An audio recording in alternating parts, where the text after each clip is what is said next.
just walked up behind the house that we're staying in, and what I'm hoping to do is to get up on the hill there, but I've got a ditch to cross. This is an irrigation ditch. This may be my best chance of getting across if that rock there isn't too slippy. So, gonna give it a go.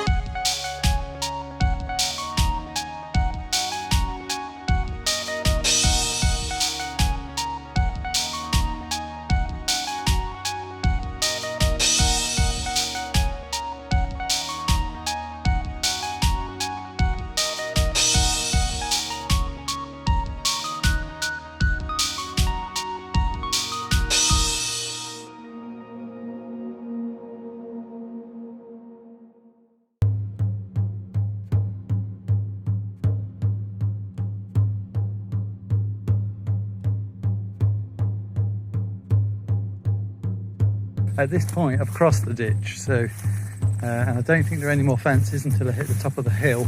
The fences and the gates are notoriously hard to traverse out here. I'd rather not come across another fence, to be honest. Wild plums, these ones don't look so good. There are some further down, on the trees further down, and they were very pickable and very sweet. At the moment I'm wading through long grass, not seen anything deadly yet. No, there is nothing deadly out here. I'm kind of on the lookout for snakes. I'd quite like to see a snake. There's been very little wildlife, aside from a few deer, to remark upon. There are cattle that left to graze, so there's loads of cow pat sort of scattered through the grass. There's no footpath, so just pushing my way through the long grass.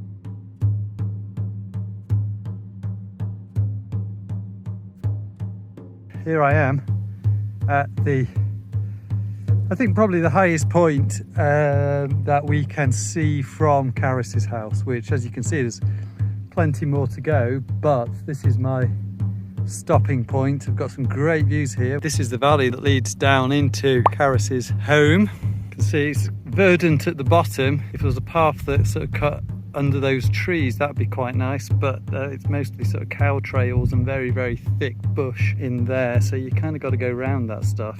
Those mountains over there are in Montana, so we're looking about 50 miles away. And then these near mountains are the ones that we can always see from here. These are the bighorns.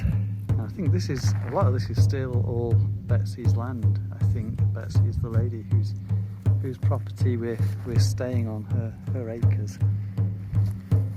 So, stunning stuff.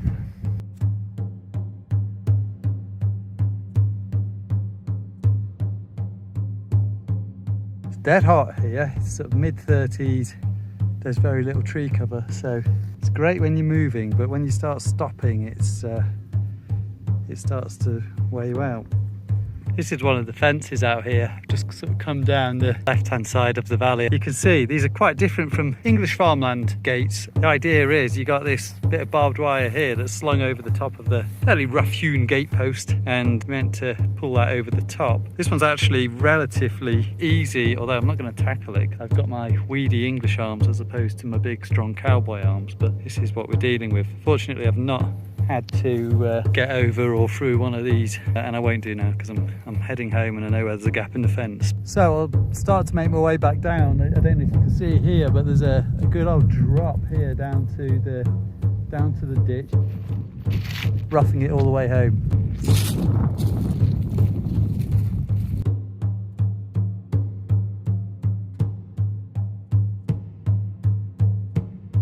I think it'd be fair to say I came down the wrong way. Very steep, long grass, plough through trees and bushes,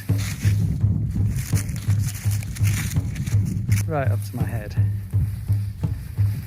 Work my way through it, hopefully not slip.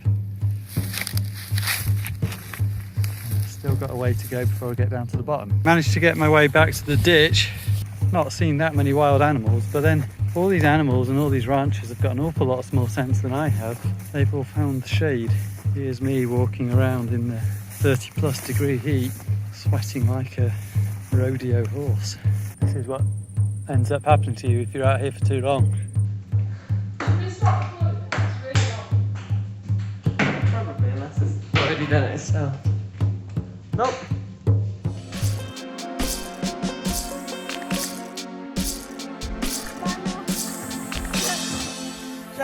Careful what you wish for. I felt like I was going to drown.